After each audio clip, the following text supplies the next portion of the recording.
Hello बच्चों, मैं राजीव कुमार आपको सिखाएंगे बेटा आज रसायन विज्ञान यानी केमिस्ट्री कक्षा 12-20 है।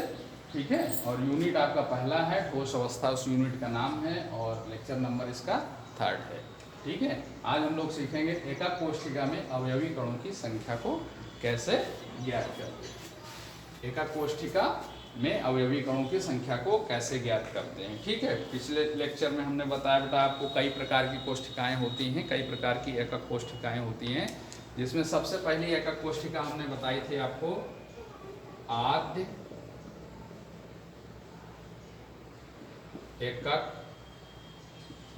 कोशिका। आद्य एकक कोशिका, और इसके लिए हमने कहा था सिंपल जो है क्यूबिक यूनिट सेल। ठीक है, आद्य घनीय एकक कोशिका। ठीक है, आद्य घनीय एकक कोशिका। ठीक है, उसको बोलते हैं SCC। ठीक है, SCC। एकक कोशिका में अवयवी कणों की संख्या हम ज्ञात करेंगे तो उसके लिए सबसे पहली टाइप की हमने कोशिका ली है आद्य घनीय एकक कोशिका यानी SCC। ठीक है, अब हम ये सबसे सरल टाइप की एकक कोशिका है, इसका चित्र अगर बनाएंगे हम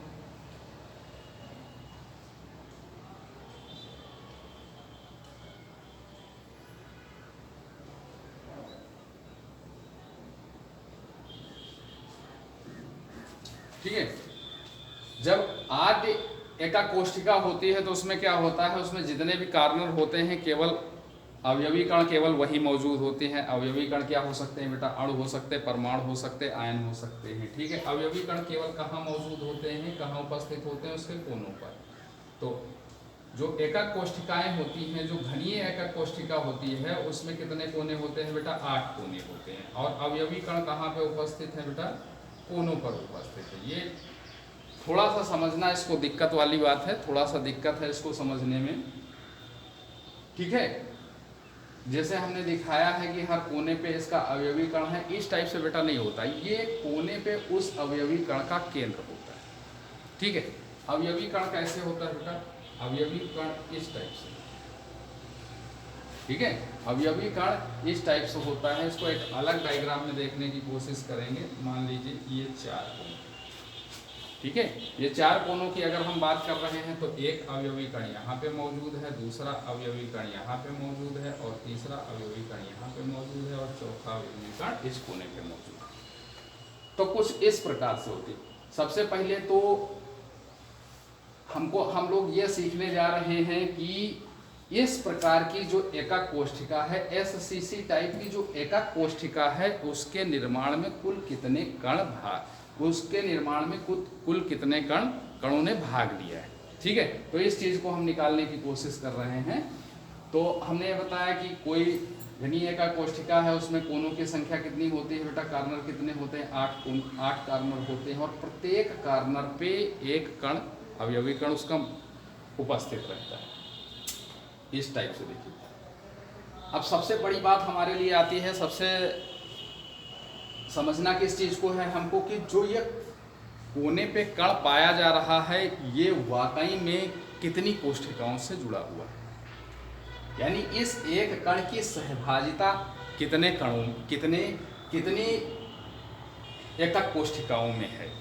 ठीक है, क्योंकि ये बात हो रही बेटा क्रिस्टल की। बहुत सारी एकक कोशिकाएं जुड़ के एक क्रिस्टल का निर्माण करती है। ठीक है, मान लीजिए एक हम लोग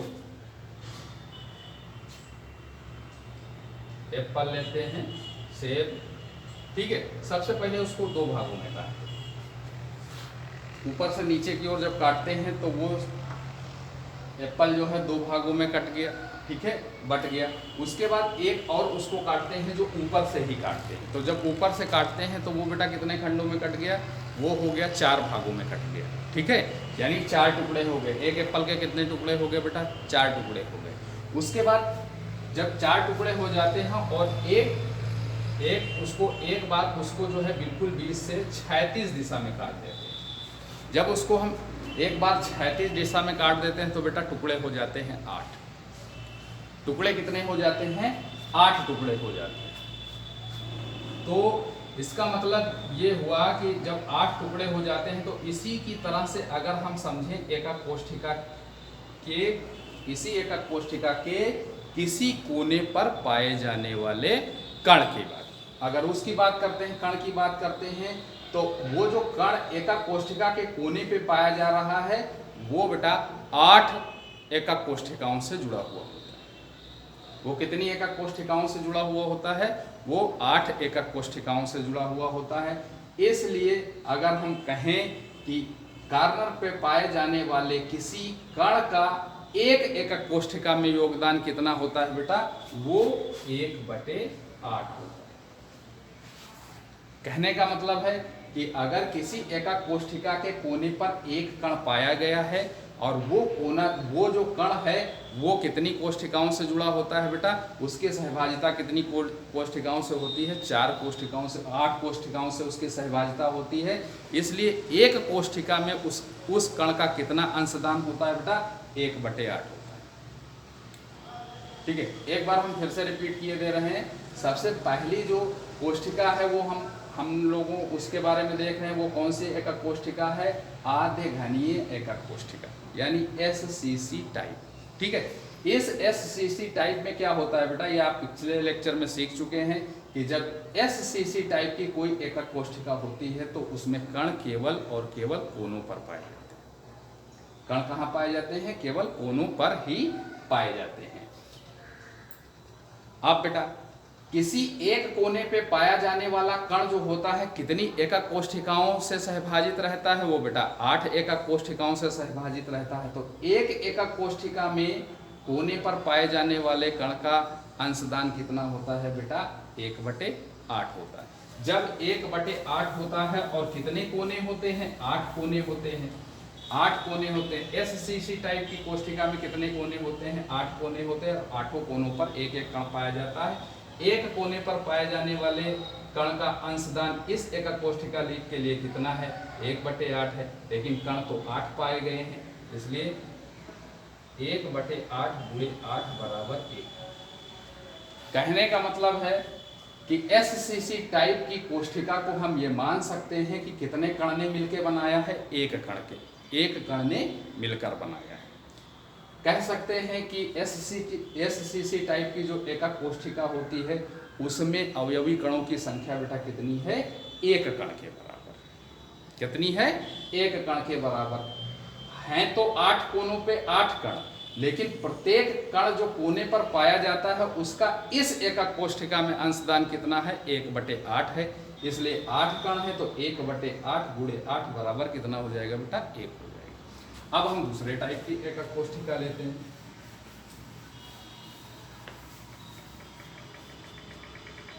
ये है अंतः केंद्रित घनीय एकक कोष्ठिका।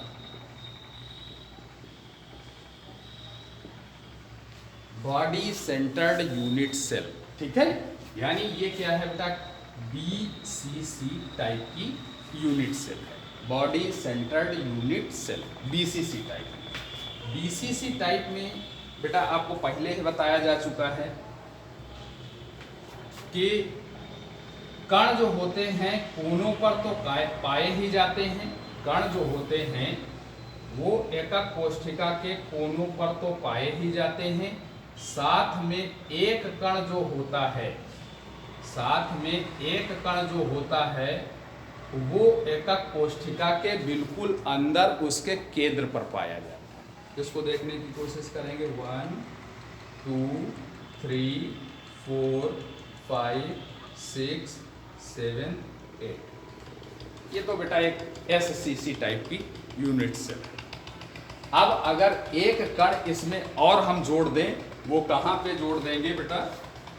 वो इस एकक कोष्ठिका के बिल्कुल सेंटर में जोड़ देंगे। तो जब एकक कोष्ठिका के बिल्कुल सेंटर में एक अवयवी कण होगा तो उस कण का योगदान इसी एकक कोष्ठिका में होगा, किसी अन्य एकक कोष्ठिका में उस कण का कोई योगदान नहीं होगा। ठीक है। तो अब देखेंगे कोनों पे पाए जाने वाले कणों की सहभाजिता कितनी हो जाएगी बेटा, वो हो जाएगी कितनी, 1/8 गुणे 8 बराबर कितना हो जाएगा 1। और जो कण इसके केंद्र, इस एकक कोष्ठिका के केंद्र में पाया गया है उसके द्वारा अंशदान कितना होगा, वो पूरी की पूरी तरह से जुड़ी होगी। इसलिए हम कह सकते हैं कि बीसीसी टाइप की एकक कोष्ठिका के निर्माण में कितने कण भाग लेते हैं, 2। ठीक है, कितने कण भाग लेते हैं बेटा, 2। अब बात करते हैं हम तीसरे प्रकार की एकक कोष्ठिका की, जो है फलक केंद्रित एकक कोष्ठिका। फलक केंद्रित घनीय एकक कोष्ठिका यानी FCC, face centred unit cell. इसमें क्या होता है बेटा, इसमें हम आपको पहले ही सिखा चुके हैं कि जो है एकक कोष्ठिका, इस टाइप की एकक कोष्ठिका के कोनों पर तो कण पाए ही जाते हैं, साथ में इस एकक कोष्ठिका के प्रत्येक फलक के सेंटर पर भी एक एक कण पाया जाता है। ठीक है, आपको ये पहले ही सिखाया जा चुका है कि किसी एक घनीय एकक कोष्ठिका में जो है फलकों की संख्या कितनी होती है, 6 होती है। बुक को देख सकते हैं, मोबाइल को देख सकते हैं, ऊपर वाला फलक, नीचे वाला फलक, ठीक है, ऊपर वाला फलक, नीचे वाला फलक, इस ओर वाला फलक, उस ओर वाला फलक, 4 हो गए, ये सामने वाला फलक और ये पीछे वाला फलक मिला के कितने फलक हो गए, 6 फलक हो गए। ठीक है, काउंट करने की कोशिश करते हैं। 8 कणों को तो हमने भर दिया है, 8 कणों को जो है रखा गया है कार्नर पे। अब हम कोशिश क्या करते हैं, हर फलक पे एक कण दिखाने की कोशिश करते हैं, हर फलक पे। तो ये मान लीजिए, सबसे पहले हम बात करते हैं, मान लीजिए ये एक फलक है ऊपर वाली, तो इसके सेंटर पे एक कण आ गया, उसके बाद नीचे वाली फलक के सेंटर पे एक कण आ गया, उसके बाद साइड वाली फलक के सेंटर पे एक कण आ गया, और उसके विपरीत वाले फलक पे एक कण आ गया। यानी कुल कितने कण भर गए, 4। यानी 4 फलक हो गए। 4 फलक का मतलब हो गया कि 4 साइड में हो गए, ऊपर नीचे, आगे और पीछे, ऊपर नीचे, दाएं और बाएं। अब आगे पीछे की बात करते हैं, तो ये इस एकक कोष्ठिका का ये जो हिस्सा है ये पिछला फलक है। ठीक है, तो इस पे एक कण दिखाते हैं, और इस एकक कोष्ठिका का ये आगे वाला फलक है, इस पे एक कण दिखाते हैं। अब 6 फलक पे 6 कण हो गए बेटा। हमको सीखना ये है, सबसे बड़ी बात हमारे लिए सीखने वाली ये है कि कोई जब फलक होता है तो अगर उसके सेंटर पे कोई कण है, अगर उसके सेंटर पे कोई कण है, तो वो फलक पे पाया जाने वाला कण जो है वो कितनी एकक कोष्ठिकाओं में अपनी सहभागिता प्रदर्शित करता है। ठीक है बेटा, हमने कहा कार्नर पे जो कण पाया जाता है वो 8 एकक कोष्ठिकाओं में अपनी सहभागिता प्रदर्शित करता है। लेकिन जो फलक पे पाया जाता है कण, जो फलक पे कण पाया जाता है वो केवल 2 कोष्ठिकाओं में अपनी सहभागिता प्रदर्शित करता है। मान लीजिए यहाँ पे ये एक बीच की लाइन है, ये एक बीच का फलक है, तो ये इधर एकक कोष्ठिका होगी, एक इधर एकक कोष्ठिका होगी। अब जो आमने सामने से एकक कोष्ठिकाएं आएंगी उससे इसका कोई मतलब नहीं होगा। कहने का मतलब ये है कि जो फलक पे कण पाया जाता है वो एक एकक कोष्ठिका में अपना आधा अंशदान करता है, यानी आधे कण के बराबर अंशदान करता है फलक पे पाए जाने वाला। और फलकों की संख्या बेटा कितनी होती है, फलकों की संख्या होती है 6। तो एक कण 1/2 करता है, 6 कण कितना करेंगे, 1/2 गुणे 6। 1/2 गुणे 6 का मतलब कितना हो गया बेटा, 3। यानी जो फलक पे 6 कण पाए जाते हैं उनकी एक एकक कोष्ठिका में जो है सहभागिता कितनी हो जाएगी बेटा, 3 कण दूसरे में होंगे और 3 कण पहले में होंगे। ठीक है, तो 3 हो गए। और कार्नर पे जो कण पाए जाते हैं, कार्नर पे जो कण पाए जाते हैं उनका एक कोशिका के निर्माण में अंशदान कितना होता है बेटा 1। ये पहले सीख चुके हम SCC में, ठीक है। इसका मतलब BFCC टाइप की जो एकाक कोशिका होती है उसके निर्माण में कुल कितने कण होते हैं, उसके निर्माण में टोटल 4 कण होते हैं। हमने पहले ही सीखा है SCC को, SCC के निर्माण में कितने कण होते हैं 1, और BCC में कितना होता है बेटा, BCC में कितना होता है 2। BCC का मतलब कोनों से 1 मिल गया और एक बॉडी सेंटर यानी बिल्कुल सेंटर में रखा हुआ है तो उसके वजह से 2 हो गए। अब हम सीख रहे हैं FCC को। FCC को हमने सीखा तो इसके लिए कणों की संख्या कितनी आई 4। एक टाइप की और एकाक कोशिका होती है जिसको हम बेटा बोलते हैं अंत्य, जिसको हम क्या बोलते हैं अंत्य।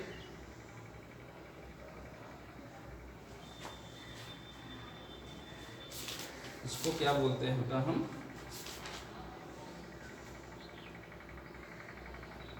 अंत्य। अंत्य अंत्य केंद्रित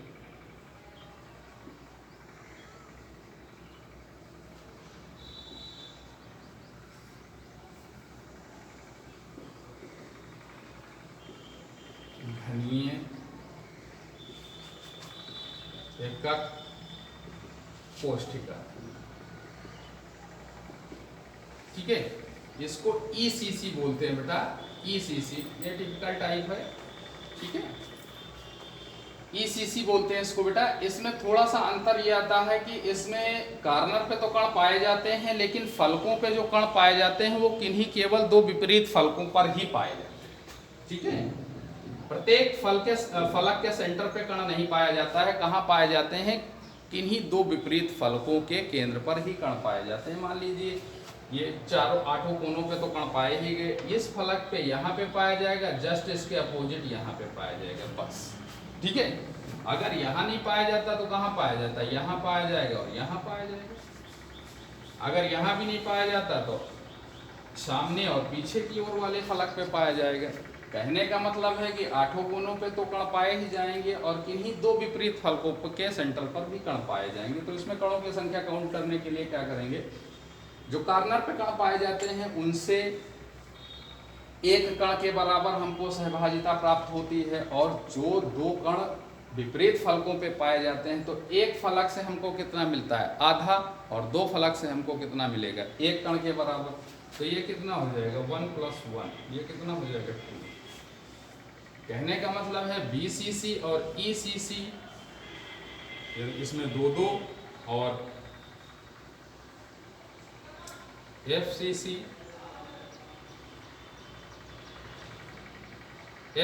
में बेटा आपको 4, ठीक है। ये है बेटा हमारी एकाक कोशिका में अवयवी कणों की संख्या। यानी SCC टाइप में 1 कण होता है, BCC टाइप में 2 कण होता है, और ECC में कितना होता है 2 होता है, FCC में कितना होता है बेटा 4 होता है। इसी से आगे चलकर हम इसी एकाक कोशिका की संकुलन क्षमता को निकालेंगे। यहाँ पे कण का केवल केंद्र दिखाया गया। एकाक कोशिका जब बनेगी बेटा, एकाक कोशिका जब बनेगी तो इस टाइप से बनेगी। कण आपस में बिल्कुल जुड़े हुए होंगे। यही तो ठोस या क्रिस्टल की क्वालिटी होती है कि उनके कणों के बीच में स्पेस बहुत कम होता है। हम लोग संकुलन क्षमता में ये देखेंगे कि किसी एकाक कोशिका का प्रतिशत में वो भाग, किसी एकाक कोशिका का प्रतिशत में वो भाग जिसको अवयवी कणों ने घेर रखा है, ठीक है। तो इन अवयवी कणों ने इसका कितना भाग घेर रखा है, ये भाग घेर रखा है। इसी को कैलकुलेट करेंगे और ये है आपका रिक्त भाग जहाँ पे कण नहीं पहुँच रहा है, ठीक है। तो ये जो छायाकृत भाग है इसको जो है कैलकुलेट करेंगे, यही होती है बेटा संकुलन क्षमता। और उसी के साथ हम लोग देखेंगे 7 क्रिस्टल सिस्टम को भी देखेंगे। आज के लेक्चर में बस बेटा इतना ही। धन्यवाद।